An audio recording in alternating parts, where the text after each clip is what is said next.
మనస్సునే హరించగా సువర్ణిక సుగంధమేదో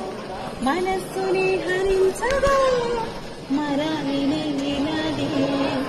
మరీ మరీ నటించగా బిహారినై వాడే దివి భువి స్పృశించన గ్రహమును పాలిన పల్లవికి జోబిని ఊగెనులే కొమ్మలు తాకిన మనకి పుట్టినలే ఒక సౌఖ్యం తను వంత